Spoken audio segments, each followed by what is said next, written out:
Buenas tardes, delegados y delegadas presentes.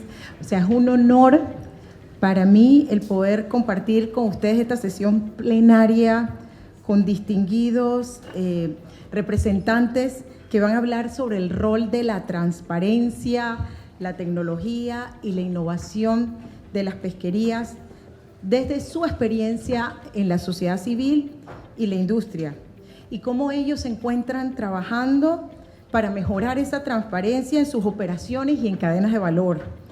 Antes de iniciar esta discusión, me gustaría presentarles a la señora Amanda Nixon. Ella es la directora para la conservación de los océanos en la Fundación de la Familia Paul M. Angel. Con ustedes, Amanda. Good morning, everyone. Probably good afternoon, actually, by now.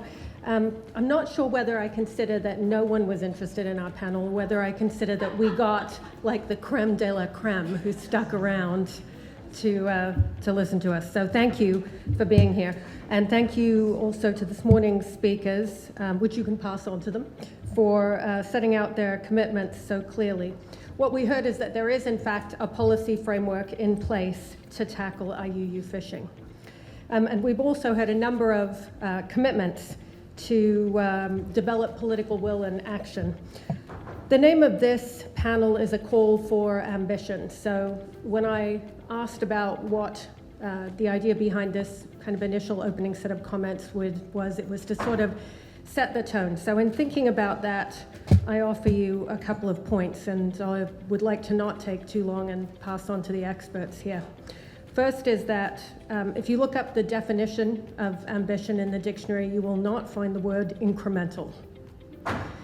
What you will find is a notion of aiming high to get what needs to be done.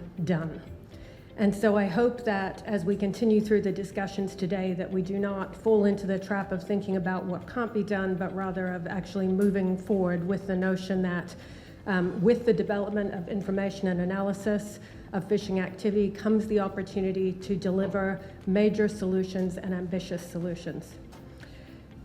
Second, the second key point I want to make is that information in and of itself does not lead to action. Information is helpful as a tool for action, but what has to come next is translating that into regulations and policies and then enforcing them. And so when we talk about transparency, it is at the very core of strong governance because it is the information base from which we can develop policies and regulations. But it does not come into its power until those policies and regulations are in place and enacted, and until we see appropriate levels of oversight. Finally, before I give an end to my talk here, I would say that when we think about IUU, it's very easy to think about it as just being about fish. And anyone who worked with me at Pew knows that I spent a lot of time talking about making sure we stayed within the realm of getting together on fish issues. For those of you that don't know, I used to work at Pew. But it is also fundamentally about how do you take information about the global commons and turn it into something that provides good governance and security across a range of fronts, be it for collecting fish, be it for the people that work in those areas, be it for the coastal communities who are not deriving the benefits from fish taken in systems that do not have strong governance, or be it from a range of other maritime security concerns that are associated with the realm where fishing takes place. So as we look forward to how do you take the opportunity and the ambition of the information available to us, what I know we're going to hear more about today on the panel is how do you take that information and identify where are the gaps? How do you really fill those gaps? How do you hold supply chains accountable for bringing into being the oversight and the policies that are necessary? We hear governments talk about the importance of good policies. We hear industry talk about the importance of better action. How do we see this come together so that we see both industry and governments working together to really build connectivity and seamless connectivity of information and tools across the maritime realm as it applies to fishing and beyond? And so with that, my challenge to our panel today in the time available to us is to deliver us some really insightful knowledge and calls to ambition. How do we make these solutions real, and how do we use the information and the opportunities of Global Fishing Watch and their data tools, the various players in the room, and the concept of transparency to really drive forward towards success. Thank you. Sí, un llamado a la ambición, y recordando el objetivo de este foro es ver estas iniciativas que se impulsan en materia de transparencia, innovación y tecnología puestas en el ámbito de la industria y la sociedad civil. También escucharemos a los participantes sobre qué ellos esperan de los gobiernos en cuanto a la gestión de los recursos pesqueros y cómo pretenden apoyar los esfuerzos para el combate de este flagelo que es la pesca ilegal, no declarada y no reglamentada. Tenemos la suerte de contar el día de hoy con este excelente panel. Me gustaría presentarles al doctor Chris Wilcox. Él es jefe del programa de pesca sostenible de la Fundación Minderoo. También tenemos al señor Guillermo Morán. Él es director de TunaCons. También nos acompaña el señor Alfonso Miranda Izaguirre, presidente del Comité para la Gestión Sostenible del Calamar Jumbo del Pacífico Sur, Calamazur. Y también tenemos a Macy Pillon, directora de la Coalición para la Transparencia de la Pesca de Oceana. Iniciaremos con el doctor Chris Wilcox. En cuanto a las preguntas, ¿qué espera de los gobiernos en los próximos años y por qué es tan importante que se priorice la acción ahora? So in an Australian context, we're supporting the government with other partners to implement a regulation at the border to control imports of IUU fishing. And that's been an interesting experience in sort of availability of information and transparency. So just to give you the laundry list from the top, at the moment, there's no way to understand the sources of those imports by product. So it's very hard to do a risk assessment. So it's quite hard then to talk to a minister or a senior official about why this is important. So don't understand where the imports are coming from because that data is not available. It sits in a customs database, but it's not well disaggregated.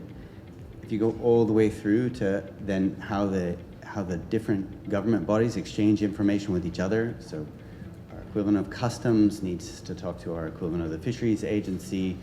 They don't necessarily talk all that much. They have to exchange some sort of information about risk and return some information to the customs so they can make decisions. So again, you have information that's trying to move around. Just in discussion with the government internally, building a policy that allows that to happen in an efficient, quick way is quite a challenge. So now we've gotten from internal policy design, threat assessment. So now we're at the implementation phase. So the Australian government isn't the scale of the EU. We don't have a market that big. So if we say, here's our system, you need to comply with this system or we won't buy your seafood, that's not really going to be a viable solution for a country of 25 million people. So we also have a need for transparency and information up the supply chain and sort of shared standards internationally that allow us to bring in a regulation nationally without imposing an undue burden on the supply chains that supply us. In the end, if we impose that burden and there's no viable alternative for them to meet that in a cost-effective way, our regulation will just drive the product out of Australia and we won't really drive any change. So in that sense, from a domestic perspective, the movement of information, the availability of information, and pushing all this into a place whether, it doesn't necessarily all need to be in the public domain, but even talking to people inside the government, they struggle to access the relevant information to solve this problem. So that's the domestic picture.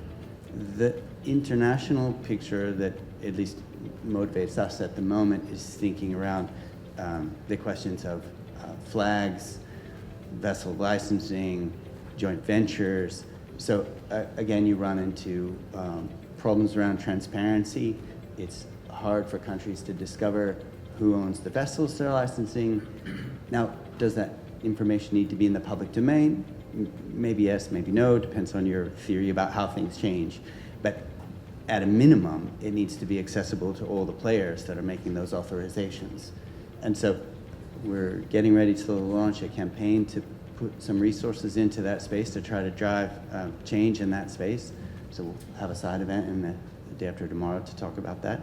But I think that's another critical place, and that's a place where the work by GFW and their partners is very relevant in that space, but that's not the only thing that's relevant in that space. There's a need for broader information availability. And I guess as to why this needs to happen now, you know, I think it's sort of stating the obvious to say we're dealing with a large portion of the global stocks that are over-harvested, and that has impacts ecologically, it has impacts on people's life and health, has impacts on economies. So, you know, I think that the answer to that question is fairly obvious. We all have a global commitment by 2030 to make change in this space. So that implies a need for relatively fast, coordinated action. Yeah. Muchas gracias. Vamos a continuar un poco con Guillermo Morán de TunaCons, quien nos hablará de por qué decidió TunaCons compartir datos pesqueros con Global Fishing Watch y qué consejo daría a las flotas que están considerando adoptar un enfoque de transparencia en su gestión. Buenos días con todos, muchas gracias por la invitación a participar en este panel y también gracias por la pregunta. Bueno, desde TunaCons tenemos una visión desde hace ya muchos años de trabajar en un cambio a la pesquería, que si bien es una de las pesquerías más reguladas del mundo, la pesquería de atún con red de cerco, aquí en el Pacífico Oriental, pensamos que era necesario pues trabajar y profundizar algunos trabajos de la ciencia, en la tecnología, en el manejo, en el ordenamiento y sobre todo en la transparencia.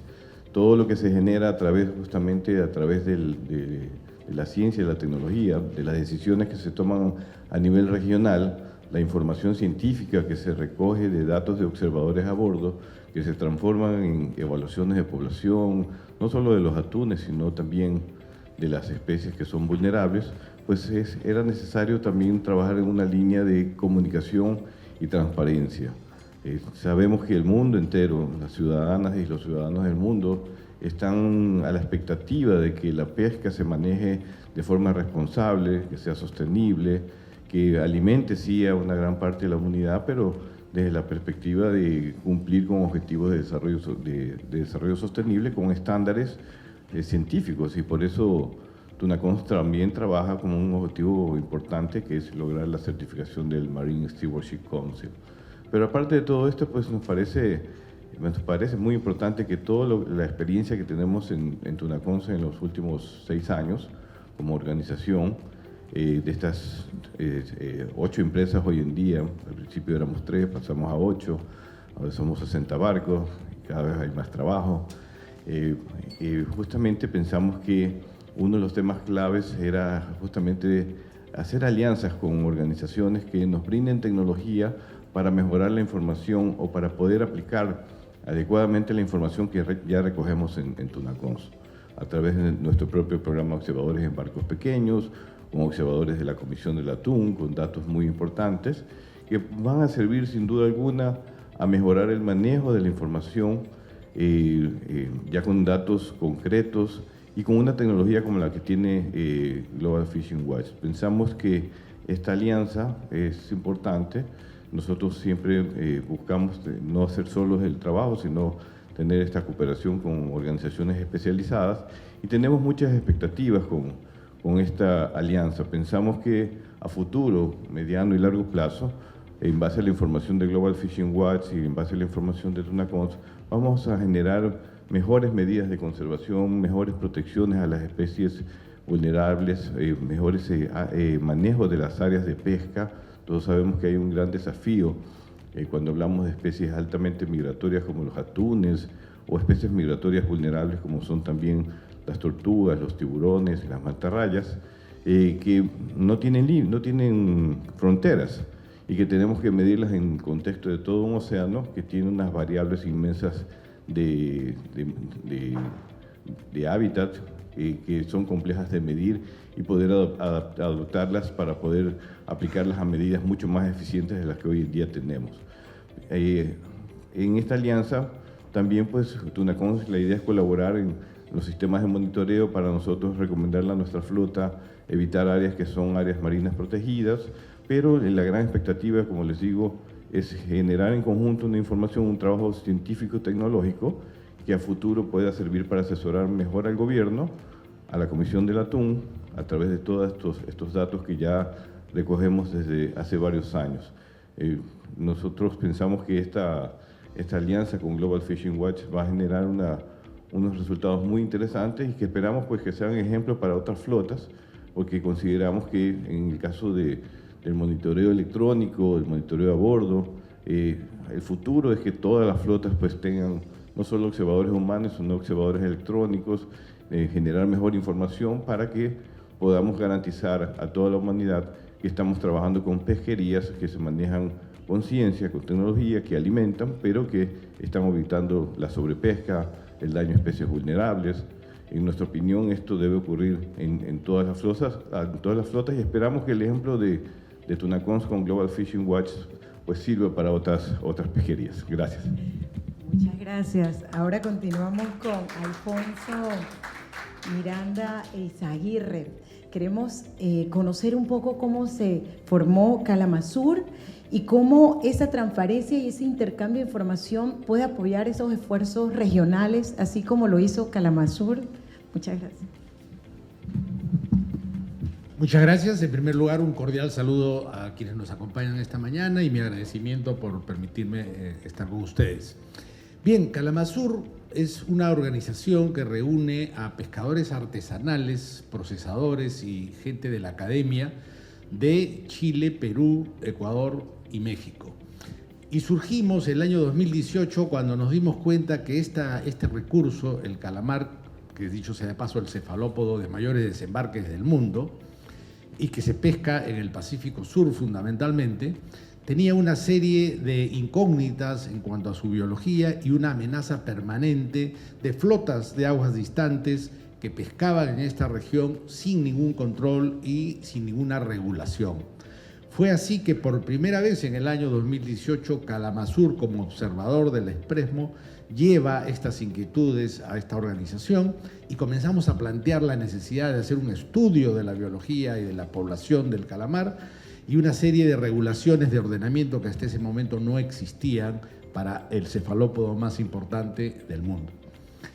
Con el tiempo, además, y gracias al apoyo de Global Fishing Watch, pudimos encontrar que muchas de estas embarcaciones que pescaban, que son embarcaciones de flotas subsidiadas, que vienen de otras latitudes a miles de millas del Pacífico Sur, invadían el dominio marítimo de nuestros países, y esto también nos lo habían dicho los propios pescadores artesanales de los 3 países del Pacífico Sur, Ecuador, Perú y Chile.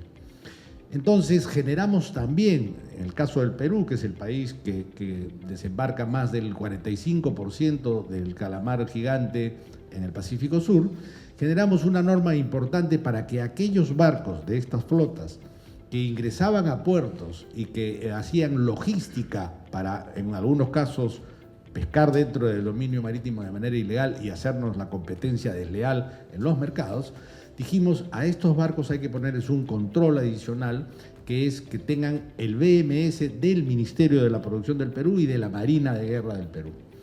De esta manera, para hacerles el cuento corto, de 200 barcos que entraban todos los años, han bajado a 20 barcos que ingresan a los puertos peruanos.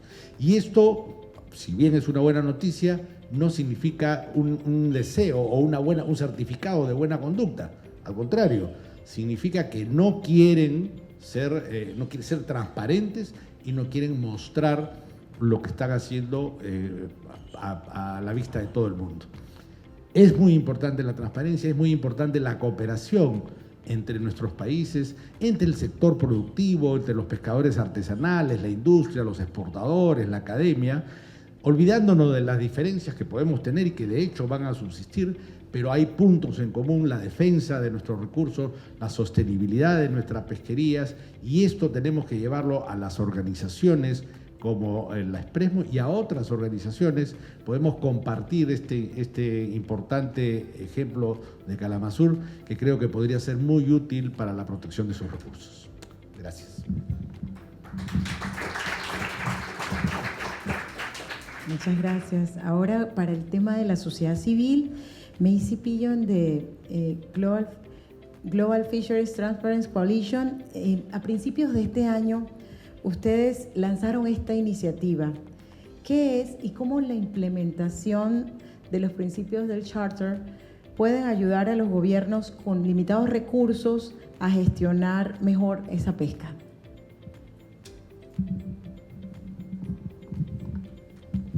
Thank you very much. So, in the simplest terms, the Coalition for Fisheries Transparency is a network of NGOs advocating for better fisheries transparency globally. We are co-chaired by a diverse steering committee, we are driven by a steering committee that is co-chaired by Oceana and EJF, and also includes the Citizens Institute for Environmental Studies Korea, Global Fishing Watch, PRCM, West Africa, Seafood Legacy in Japan, and WWF. We currently have 30 members from around the world, and our membership is composed of large NGOs with a global footprint, all the way to small, more locally focused groups. The coalition was really formed out of the recognition that civil society and NGOs all over the world were already pushing specific fisheries transparency policy reforms, and in many cases were achieving successes. But these victories were often isolated, and that was slowing global momentum. So the coalition provides a space for all of these civil society groups to connect, to coordinate our efforts, and to strengthen our collective movement. We established an organizing framework, which was the Global Charter for Fisheries Transparency, which is a set of 10 policy principles, which seeks achievement through 3 critical areas: fishing activity, vessel information, and governance and management. And our civil society membership commits to urge their governments to implement these policy principles in action. So to the second part of your question, I think I've already alluded to the fact that the coalition is composed of civil society from all over the world. And these groups can be really instrumental in supporting governments with limited resources.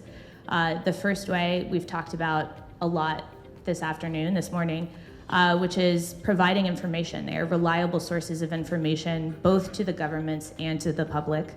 And through that provision of information are able to raise the profile of issues, whether that be human rights abuses on fishing fleets or the degree of IUU fishing in a particular place.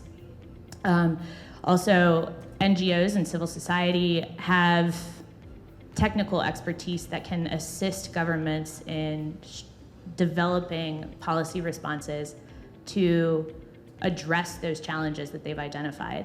And finally, they're able to build political will and public support for the solutions that they've identified. Another way that NGOs can help, and also through our principles, through the Charter's principles, is holding governments to account. So all too often, governments commit to very lofty fisheries transparency policies only to not follow them through with action.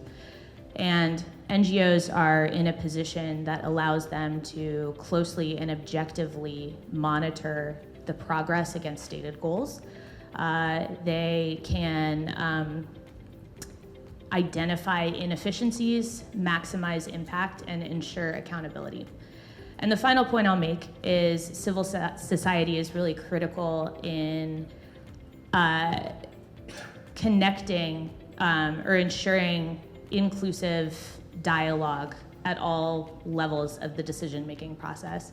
So civil society groups are operating at the local, national, regional, international levels, and many of them, particularly in the fisheries transparency space, have built deep relationships with large and small scale commercial fishers, artisanal fishers, and coastal communities, which ensures that the government can have an inclusive decision-making process. And the really special thing, the final point that I'll say, is that that is actually mutually beneficial both to the government and to the public because it legitimizes the decision-making process ultimately. Thank you. Muchas gracias, Macy. Procurando respetar la agenda, pero siendo este foro un llamado a acción, quisiera pedirles una intervención adicional en cuanto a la perspectiva del trabajo que desarrollan. El llamado a la acción desde la perspectiva del doctor Chris. ¿En qué deberíamos enfocarnos? Algo breve desde cada uno. TunaCons, ¿cuál sería el próximo paso?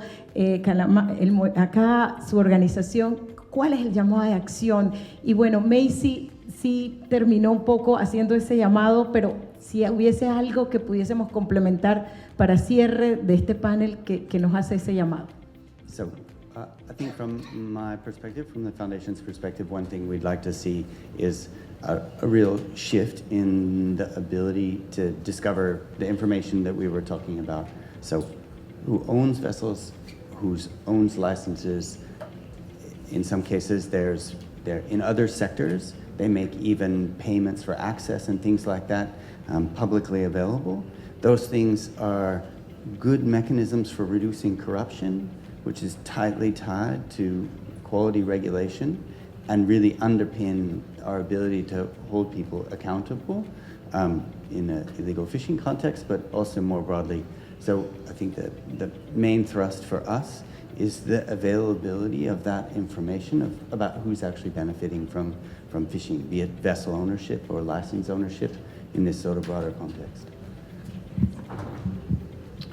Bueno, sí, desde el punto de vista de TunaCons, nuestros próximos pasos con Global Fishing Watch es construir una plataforma de información entre lo que ellos proporcionan, más los datos de TunaCons, de los barcos, de los plantados, la dinámica que genera la pesquería de cerco aquí en el Pacífico Oriental.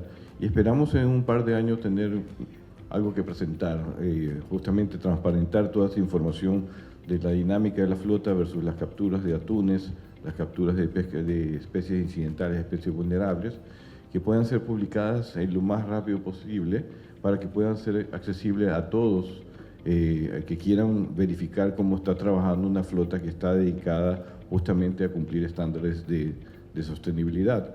Así que, como recién firmamos el convenio, estamos intercambiando los primeros criterios técnicos, los primeros intercambios de información, y esperamos un par de años pues, en la acción. Ya ustedes verán en el próximo foro aquí de Global Fishing Watch nuestros avances en conjunto, pero hacia allá nos conducimos a tener una plataforma de información mucho más rápida, mucho de mejor respuesta a las autoridades o a la Comisión del Atún y a la sociedad en general, para que puedan ver cómo se comporta una flota y cómo está adoptando medidas de manejo y de conservación para su pesquería. Desde el punto de vista de Kalamazoo, creo que las acciones inmediatas que vienen es consolidar el ordenamiento de la pesquería del calamar gigante en el Pacífico Sur. Se han conseguido en la reciente reunión de Manta algunas medidas importantes, como por ejemplo congelar la flota a los niveles de diciembre del año 2020. Esto es una cosa muy importante que ya se obtuvo. Incluso también se aprobó otra medida respecto de los transbordos, que va a tener una reglamentación donde van a tener que ser debidamente acreditados e informados, pero nos quedan pendientes trabajos como por ejemplo en el asunto de los observadores, que tienen una cobertura muy baja del 5%, y que precisamente los países que tienen estos intereses y esta conducta muchas veces infractora son los que se oponen. Y lo otro, las poblaciones de calamares en el mundo están siendo amenazadas nuevamente por estas flotas subsidiadas que van desde largas distancias a capturar estos recursos y que una vez que los depredan simplemente ponen la proa hacia otro puerto y se dirigen a depredar otras especies. Los países ribereños y el mundo en general estamos en la obligación de proteger esos recursos, estamos en la obligación de dar ordenamiento y medidas de conservación que permitan su aprovechamiento sostenible, Y no podemos esperar que lo hagan los gobiernos. No, al contrario, los gobiernos tienen que ser alertados por nosotros y muchas veces conducidos por nosotros, y me refiero a nosotros, a todos, a los pescadores, a los armadores, a los industriales, a las organizaciones no gubernamentales, etcétera, que tenemos que en todos los mares donde hay calamares tener muchísimo cuidado porque son de una alta variabilidad y de un riesgo muy grande a depredación. Thank you. From the perspective of the Coalition for Fisheries Transparency, I think it's very clear from the attendance at the event today that fisheries transparency is of great interest to a lot of people, and a lot of organizations, coalitions are really dedicated to finding issues to that. So what I would like to see more of is increased cooperation between these coalitions. We have many shared goals, and we all approach fisheries transparency just a little bit differently, and there's a lot of opportunity to complement each other's efforts, which gives us greater chances for achieving policy success. Thank you. Fuerte aplauso. Para cerrar este panel, también tengo el privilegio de presentarle a la doctora Ori Sanjur. Good afternoon, everyone. I represent the Smithsonian Tropical Research Institute here today, an organization that actually do science, and our science contribute to the key information for decision makers and for members of civil society to gain a better understanding of the values of resources. The scientific data that we produce has contributed to the establishment of national park conservation plans, and more recently to the establishment of marine protected areas. Today we're here to talk about IUU fishing and what can do about decreasing the impact of this amazing challenge that we have. We know that IUU fishing threatens economic growth, food security, ocean ecosystems around the world by undermining sustainably fisheries and the law-abiding fishers and the community that depend on them. We also know that keys to tackling IUU fishing include eliminating the economic incentives that drive it, ensuring that governments effectively monitor and control their fishing vessels, building capacity in developing countries for fisheries management, enforcement, and good governance. During this panel today, we heard about how industry and civil society are supportive to efforts to eliminate IUU fishing, specifically related to transparency, technology, and innovation as tools to drive greater governance and to ensure accountability. In the context of our conversation today, we can define transparency as making data available. More specifically, transparency as the act of making specific ocean and basal data, as well as the policies and decisions that surround them, both available and accessible to those that need it, means everyone. Greater transparency of human activity at sea will inform dynamic, data-driven decisions and provide levels of accountability that can be monitored. We talk also about the importance of data-driven actions and scientific information for making decisions today. Actions should be based on science and data.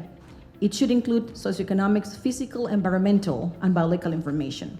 Fisheries should not only consider the biological and ecological value of the resources and the physical and environmental condition, but also should include human and socioeconomic aspect. I want to talk a bit about capacity building. It's so important to talk about education and empowerment of communities that use the resources as another key element. It is important to recognize the value and the role that the community plays, both as users of the resource and as part of the system that increases transparency. We need to remember that governments come and go, so it is critical that communities and civil society understand the role and the sustainability of transparency efforts. All too often, governments made important commitments to greater transparency, but sometimes they don't follow through them.